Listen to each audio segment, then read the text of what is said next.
Jesus Christ, we don't have to do it the hard way, do we? So Sunderland yesterday did make an insane and incredible comeback. They came back from 2 goals down to beat Swansea away from home, 3-2. Now, first and foremost, smash that like button if you're a Sunderland fan, of course, and you're buzzing with that result. I mean, I just want to say straight off the bat, the character that the lad's shown to do that is absolutely incredible. And I think it's over a decade, I'm pretty sure I read that, since the last time Sunderland have come back from 2 goals down to win a game. And I can't think it was MK Dons in the Cup. I think we won 4-2 in like 2012 or 2013 or something like that. So it's mental. I mean, don't get me wrong, for the first half of this review, it's going to be largely very, very negative because, as I always say, win, lose or draw, I'm going to be brutally honest with what I saw and my opinion. So just because we won and it was great character shown and an amazing victory in the end and a great comeback, I'm not going to say everything was perfect because, my God, it was far from it. But, again, if you are new and you're buzzing, subscribe to the channel if you are new. A lot of you guys are watching and you're still not subscribed, so just do it for me, please. And hit the like button as well. But yeah, so getting into the game, starting 11, I was a little bit sort of like, meh, I was happy to see Sirkin return to the 11, but O'Nien was still on the bench, so I wasn't particularly pleased with that. We had Ballard and Mepham in the middle of the back four with Hume on the right, Patter in goal, of course. We had the usual trio, the undroppable trio of Dhannoo, Jobe and Chris Rigg. On the left, which of course I really didn't want to see, and this is no dig to my ender, as I keep on saying. He's so much better either down the middle as a striker or on the right-hand side where he is so much more comfortable and so dangerous. But he was on the left-hand side where he looks infinitely worse. But I'm not going to dig him out today. I'm just going to say in general, he is a lot better on those other positions. I don't think he was anywhere near as bad as people made out yesterday. But again, I am going to get into that. Then, of course, we have Paddy Roberts on the right-hand side and Isidore up top. Now, getting into the game, it was probably the worst half, or at least worst 25 minutes, 30 minutes we've had this season. And not just because we went 2 goals down, the application wasn't there. And I've seen some people after the game saying, no, you can't question the lad's character or the will or the want. In that first half, I absolutely could question it because what we had, with all credit to Swansea, by the way, and I said this on social media, that first half, it felt like what we had was one team that really wanted it, they were really up for it, and they were all fighting for the shirt in their place, against another team, being us, that looked like a set of players where the majority knew that regardless of how shit they play, they're going to be in the starting 11 anyway the next game. That's what it looked like to me. We were so off the pace. With the press, it was almost like, in defence, it was almost like a flat 4-4-2 with Chris Rigg up alongside Isidore, but they weren't squeezing as a pair. It was like Isidore would go and press a little bit, and then they'd pass it over, so Isidore would drop back, then Rigg would slowly go over. The press was piss poor. It was so easy for them to play against, but they were picking it around really quickly. Some good football, and it looked like there was only going to be one team that was going to score because they're getting at us. We're very lethargic in any kind of confrontation to any challenges. They were winning every second ball. And when the first goal went in, and I tell you what, this is the worst piece of defending, and I've seen a lot of shit defending in my times, but in Sunderland, this is up there with some of the worst. So the ball comes in, they recycle a free kick, ball gets put into the box, Ballard challenges to the header, the ball goes 20 odd yards into the air. Now, the ball is about 7 yards away from goal, but the ball is in the air. Firstly, why the hell isn't Patterson coming for it? He actually goes forward a little bit and thinks, actually, I best retreat to my goal line. In what world does a goalkeeper do that? But secondly, so I'm not putting it all on Pato, Ballard doesn't go for the second header. He leaves it. Mepham doesn't go for the second header. They're both kind of looking at each other, just leaving the striker to put the ball. I mean, to be fair, the striker had a lot to do there, number 9. And I believe he was actually linked with us as well, fair number 9 in the summer. But he had to wait for the ball to come down for 25 yards, and then he's put it on the volley past Pato. But it was shocking defending. No one moved to go for the second ball. No one challenged or even looked remotely interested in challenging for the second ball. It was comical. And Pato, my God, you need to command your box, son. That was shocking goalkeeping. Horrendous.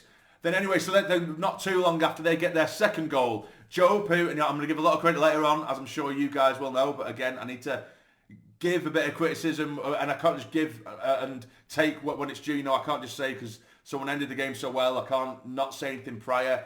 And a lot of players were doing this in the first half, but Jobe, again, he just kept running himself into busy avenues, losing the ball, failing to release the ball when it was really simple passes that were on. And eventually he did get caught out, to which eventually a foul had to be committed, essentially. But the free kick, from Cullen. Oh my, I can't give anyone any shit for it. It was a worldie of a free kick, fantastic. Put right into the top right hand corner, 2-0, worst possible start. And I thought, how the hell are we going to get out from here? Because no one looked like they wanted it whatsoever. But we did go up the other end. We win ourselves a free kick. Ball gets put in. Dan Ballard, to his credit, who had a bit of a shocker up until this point. Again, not just because of the first goal, but passing, losing the ball, and that's where we desperately need a Luke O'Nien to be able to bring us forward. Like I keep on saying, it just doesn't look quite right when he isn't there in defence to really carry the ball forward for us and sort those passes out and give us that energy at the back. We just didn't have it. It was lethargic. But anyway, as I say, we whip a ball in, great ball in, and there's Dan Ballard, who throws himself in front of the defence, getting the knock on with the head to put it into the bottom corner and past the keeper to make it 2-1. So it gives us a lifeline. But even when that goal went in,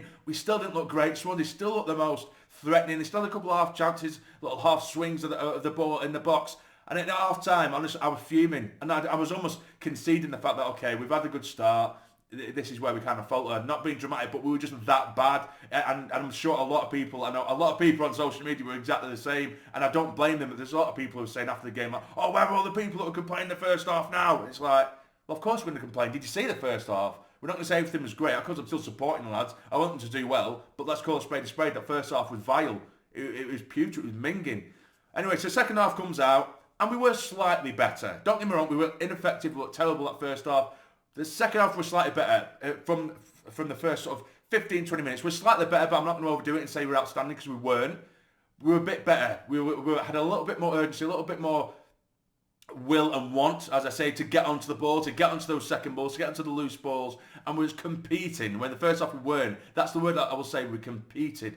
Sort of second balls. We actually looked somewhat threatening. I know that, as I said at the beginning of the video, a lot of people giving my end this shit, saying he was absolutely god-awful. He was actually, don't get me wrong, off the ball and positionally, he looks a bit all over the place, which I keep on saying, because it's not his position, it's not really his fault.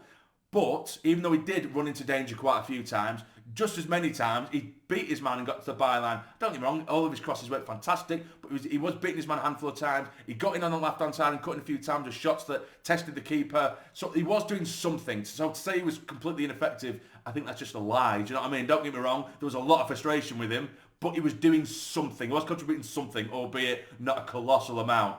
Paddy Roberts on the right-hand side, he did start to getting onto the byline so many times, but every single cross was drilled at the first man when there was bodies waiting in the box. What I said in the preview to the game was what Swansea like to do is get a ball out wide and then they like to overload the box, which is what they were doing, particularly in the first half and early parts of the second, when we were getting to the byline and getting into good crossing positions. The only player in the box was Isidore, and he's hid behind Swansea players and there's no one else in there. Do you know what I mean? But that does change later on, which again we will get into. But then we made a change. Finally, we made a change, and yeah, I weren't happy with it. If you follow me on Twitter or X, at first I thought, after seeing this putrid game, this shocking performance, surely what he's going to do is he'll bring an Al-Shish. Surely he'll bring on someone like a Connolly, bring someone else, Alexis maybe, to mix things up. He takes off the left back, Sirkin, and replaces him with a centre back who should have been playing in the first place. I'm thinking, who in the right mind is looking at this game and thinking, yes, what we really need is to stick a centre-back at left-back. That's what we need to do, and nothing else. And I'm fuming, and I'm thinking, Reggie's lost it. He's actually lost it. But what that did do, and whether it was a bit of luck, but I'm going to give him credit, whether it was a bit of luck, because I think a lot of people could agree that we thought, why would this be his aim? It didn't really make any sense at first glance. But what it did do is give us that energy and that ability to move the ball out from the back quicker, and he did contribute. And then it hit the sort of, from the 65th minute, hour mark maybe. I don't know whether this was a tactical sort of decision or something they shouted on the pitch, or whether it just happened. But this has happened over the last couple of games against Bristol City, and now again yesterday against Swansea. Dan Neil, out of nowhere, about the hour mark, it's like he just had this attitude of, fuck it, I'm doing this myself. And in the best way possible. Grabbing the ball and dragging us into the final third. Beating players, asking questions of the opposition and getting at them. And he was absolutely outstanding at doing that. Outstanding. It was none of this backwards play. I'll be a bit cautious with this. Maybe lose the ball and trying to spread a pass. He's running at players. He looks dangerous.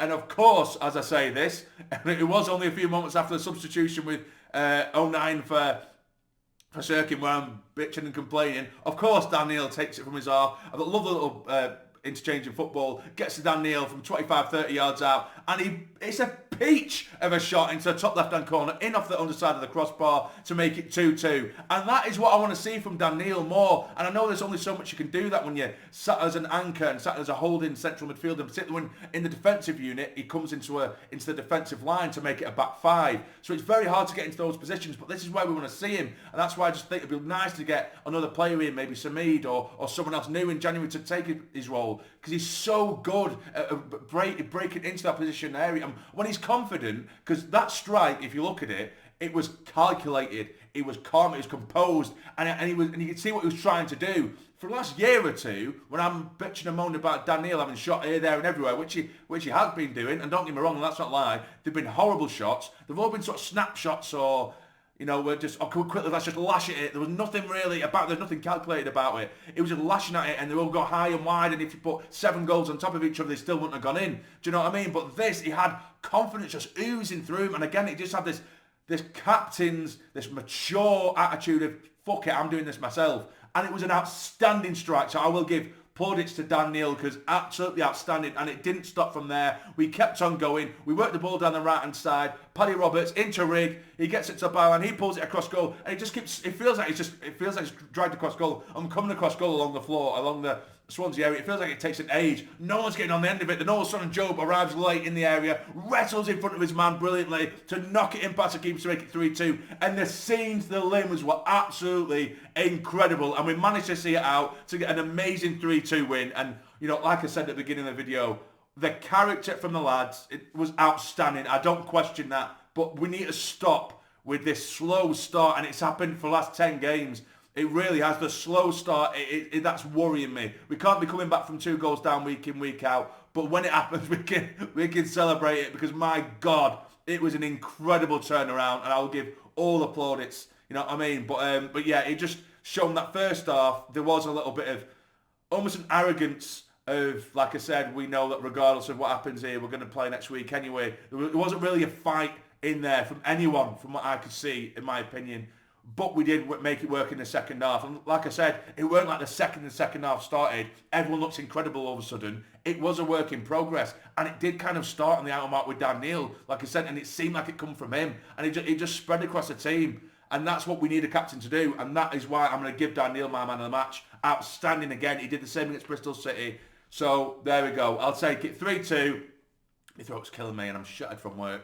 But yeah, I had to get this video out there because I am a very happy man. I'm sure you guys wanted to hear me ramble on about it as well. And we love content, don't we, when Sunderland win? We love content. But anyway, let me know in the comments down below. Do you agree or disagree with anything I said? That's totally fine. Just please be respectful as much as you can anyway in the comments. But yeah, hit the like button, subscribe if you're new. But for now, take care, stay jammy. How are the lads?